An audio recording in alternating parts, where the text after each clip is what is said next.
Thank you so much, Anjali. I'm very grateful to the organizers for having given me the opportunity of presenting my views on this subject. Coming to the main topic, democracy, dissent, and draconian laws. In a democracy, dissent is essential, and draconian laws have no place. I think you don't need to have a webinar on that. It's a given.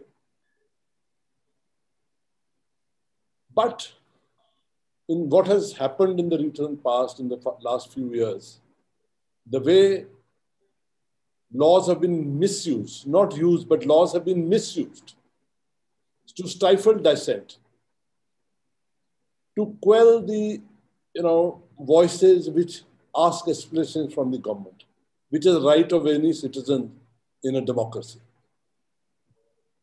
It is that which is really worrying me a lot, and what I would like to speak on. The earlier speakers, Justice Alam, made a superb analysis of the UAPA, the various cases being filed under it, and all the statistical details he gave. Justice Gopala Gowda, as usual, spoke with great, he's an orator, unlike me, and he spoke so well on and gave a good analysis of the various judgments. Sedition has not been touched, so I'd like to first, on the 2 to 3 minutes, I'd like to speak on sedition first.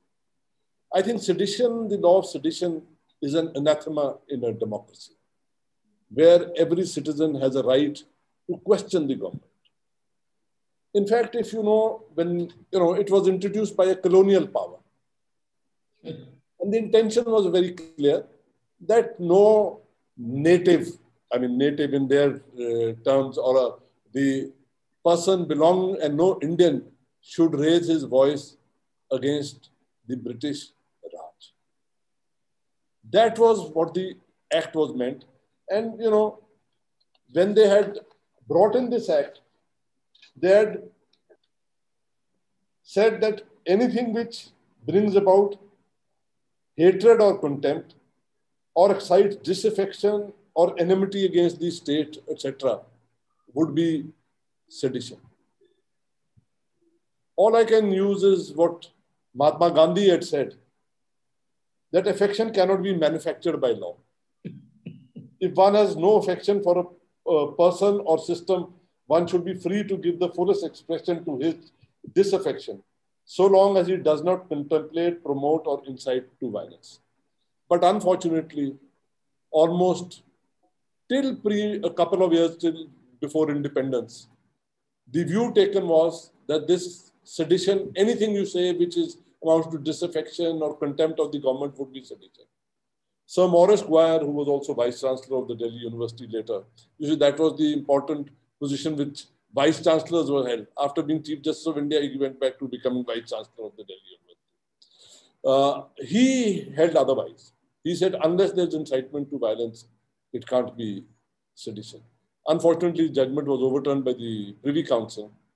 I'm not giving details because of shortage of time. And finally, the Supreme Court in 1962, a 5-judge bench, gave a clear definition of what would amount to sedition. Sedition would only be if there is an incitement to violence or grave public disorder. Otherwise, your act will not just taking part in the farmers' protest like Disha Ravi did, does not amount to sedition. See, this misuse of the law of sedition itself creates a problem, because it is an attempt to stifle the voices of those who question the powers that be, which in a democracy is the very essence of democracy, that I may not agree with you, you may not agree with me, but we should politely agree to disagree with each other. How can you have a democratic debate? Even today, I wish it was not like an echo chamber, frankly. I wish we could have had some voices which had the other side to say also.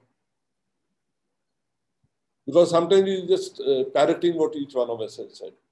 So, despite this law being so clear, it has again been misused, and now Justice UU Lalit recently in another judgment in the Vinod Dua judgment has again clarified what is sedition.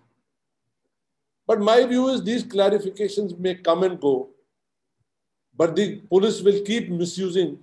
If they can have, after the Supreme Court declares Section 66A of the IT Act to be, Information Technology Act to be illegal in the Shreya Singhal case, unconstitutional, as being, violative of the right of free speech, and still hundreds and thousands of cases were filed, even if it was declared unconstitutional. I think the time has come, and the oral remarks made by the Honorable Chief Justice do give us some hope that maybe when this case is argued this time, maybe sedition would be held to be the law of sedition as framed 124A would be unconstitutional. In my view, the only reason why it was held to be constitutional was by putting it in that straitjacket of only incitement to violence, etc. Today, you have so many laws, other laws, dealing with incitement to violence, including the other law which we are discussing today, UAPA. So my personal view is that as far as the law of sedition is concerned, there is no case whatsoever for retaining it in the statute book. This law should be shown the door as soon as possible. But if, like any democracy, the court has another view, I still feel that certain things should be done. In 74, Mrs. Gandhi made this law, this offense, a cognizable offense. It should be again brought back to the pre-74 stage. During pre-independence, it was a non-cognizable offense. In 74. So you have made it harsher and harsher over a period of time. So you don't, now the policeman doesn't even require a warrant from the court to arrest somebody, and somebody sitting in a remote village of Himachal files a case against a journalist from Delhi and gets him charged for sedition. So there has to be some safeguards, though I would be much more happier if the law itself is repealed or held to be unconstitutional. Coming to UAPA, I think the discussion on UAPA is very necessary, but with a caveat. I am not saying that we do not require a law to deal with terrorist activities. We may be requiring a law to deal with terrorist activities, but it should be with well-defined terrorist activities, not a nebulous, vague definition of terrorism as is done in the UAPA.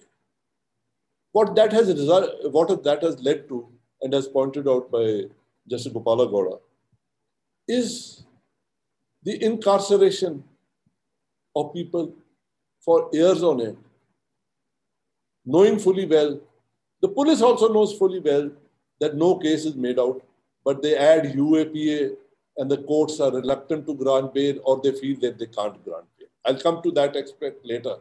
But what is worrying is what has happened recently when Mohammad Ilyas and Irfan were acquitted by the NIA court and everybody was released after 12 years. 122 persons in Surat released after 20 years of being charged under the UAPA. Natasha Narwal did get bail, but her father died during this period. Similarly, Siddiq Kappan's mother died while he was in jail. Father Stan Swamy, 84 years old, suffering from Parkinson's disease. I mean, are we not humans? Have we lost all touch of humanity that this man requires bail, even if there is a 43D or a 43E? There is something which is more, where the powers of the Superior Court must be used to grant bail to these people. So that no doubt the Bombay High Court did ensure that he got proper treatment in jail. But why could he not? He was not going to leave the country. What is the purpose of bail? The purpose of bail is that the person should not influence the witnesses, that he should not run away from justice, that he should be available for investigation. And the court had adequate powers to put such restrictions if bail was granted to Father Stan Swami or others like him. But what comes in the way is 48-4 and that judgment, 48D, sorry, 44D, and the judgment in Vatali's case. Thankfully, in Najib's case, the three-judge bench has now taken a broader view and has said that the powers of the superior courts cannot be vittered even by a provision like that. But I'm not so sure whether that, whether that still leaves it in a nebulous situation on a judge-to-judge basis. In my opinion, a provision which effectively takes away the power of the superior courts to grant bail, denies the power of judicial review to the accused person, and is therefore unconstitutional. You can lay down conditions like they've been laid down in the NDPS Act, etc. But here the condition is that you have to believe what everything is which has been said in the report under 173. And then whatever the policeman has said in the 173 report, if you believe it to be true, then there is going to be no bail. Let's face it. Any police officer worth his salt will ensure that his 173 report will prima facie appear to be true. The Delhi High Court Justice Bambani's judgment is remarkable in that sense. It's really remarkable. Because they've said that no case under UAPA is made out. See, they didn't have to go on to the 43D because according to them, no case under the UAPA was made out because there is no terrorist activity. They were organizing some chakka jams. They were organizing some protests. They were against the CAA. So where is the question of applying the UAPA? Having said that, I am of the opinion that a law like the UAPA should not remain on the statute book in the form it is. If you need an anti-terror law, in fact, Kofi Annan was cited. I could cite Lal Bahadur Shastri, who said that if I have to deal with the problems in Nagaland and Manipur, I don't need an act like this to deal with these problems. I can deal it on a face-to-face basis by talking to them. But we cannot totally shut our eyes to the fact that terrorism is a worry in today's world. And terrorism from international levels is also a worry. When something like the Bombay attacks happen, it is worrying for all of us. And therefore, an act, I will not go to the extent that no law is required against terrorism. But then that law must be very strictly interpreted. It should be used only against terrorist activities. It should be drafted in such a manner and interpreted by the courts in such a manner that there is no scope for misuse. Till now, the courts have always taken a view when there is a challenge to the constitutionality of the law, like the UAPA, that, well, if there is scope of misuse, we can't set aside the law. We can only, when there is misuse, check it. I think a time has come to relook this proposition of law also.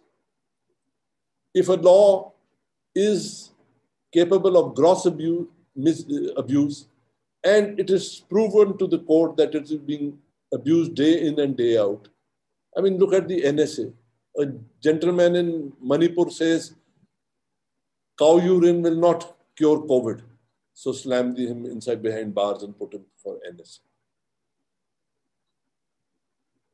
I mean, are we living in a police state?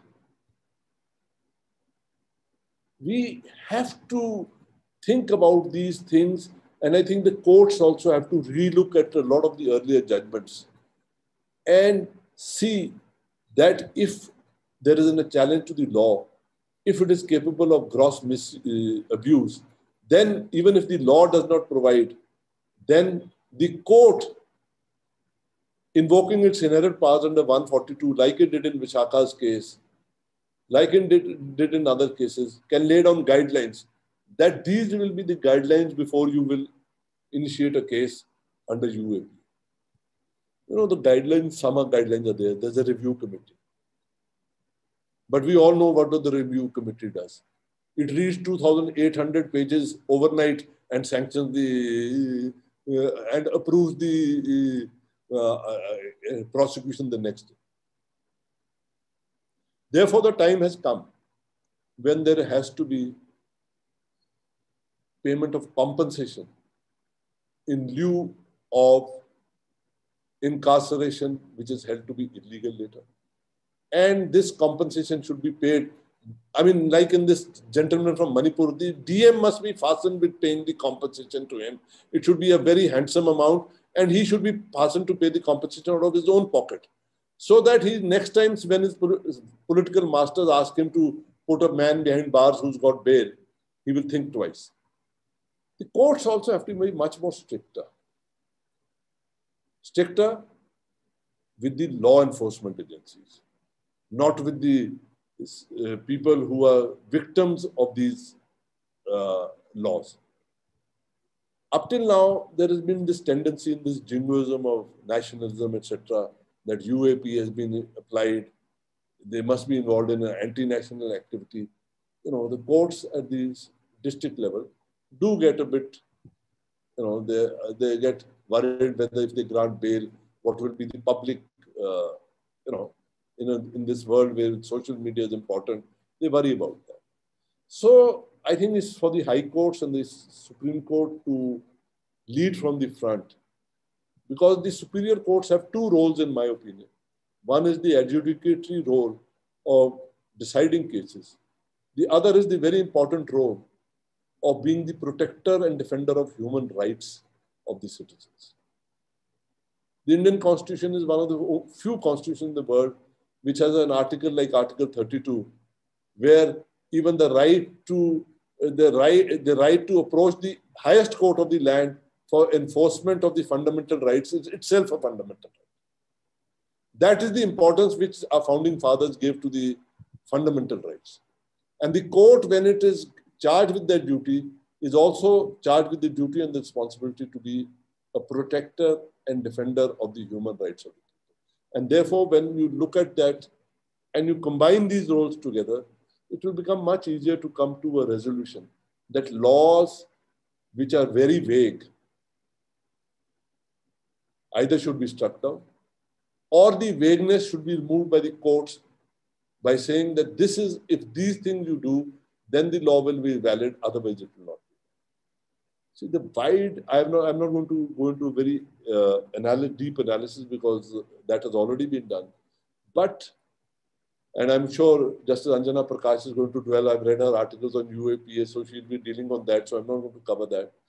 The vagueness in the laws, both in sedition and the UAPA, is what helps the prosecuting agency in charging people and putting them behind bars.